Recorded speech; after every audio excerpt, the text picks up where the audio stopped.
અમદાવાદમાં 147મી રથયાત્રાને લઈ પોલીસ પણ એક્શનમાં છે અને સતત બીજા દિવસે રિહર્સલ કરાયું।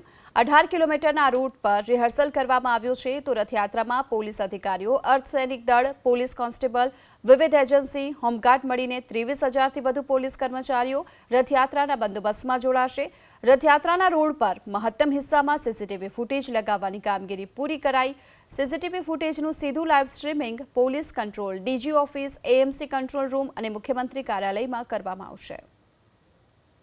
જગન્નાથપુરી બાદ સૌથી મોટી જો રથયાત્રા યોજાતી હોય તો તે આ કર્ણાવતી નગરીમાં યોજાતી હોય છે અને જ્યારે અમદાવાદમાં આ 147મી જ્યારે રથયાત્રા છે ત્યારે સુરક્ષા બંદોબસ્ત પણ જડબેસલાક રાખવામાં આવ્યો છે। 147મી આ રથયાત્રામાં જે ડીજી, એડીજી, આઈજી, ડીઆઈજી કક્ષાના 5 અધિકારી સહિત 12,600 જેટલા પોલીસ છે તે તૈનાત રહેવાના છે અને 23,600 જવાનો આ રથયાત્રાના જે રૂટ ઉપર ઉતરશે।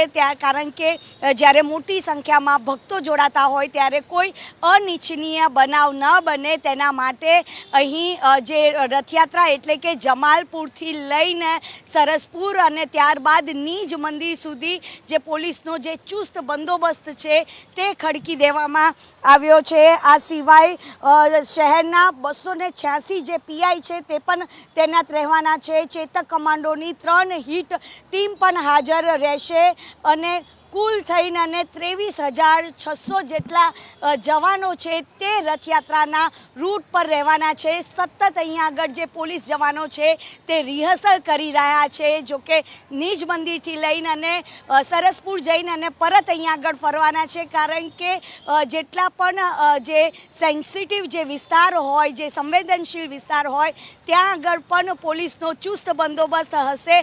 આ સિવાય 1500થી વધારે કેમેરાથી બાજ નજર પોલીસ રાખી રહી છે। કેમેરામેન કરણ પ્રજાપતિ સાથે રાજલ બારોટ, એબીપી અસ્મિતા, અમદાવાદ।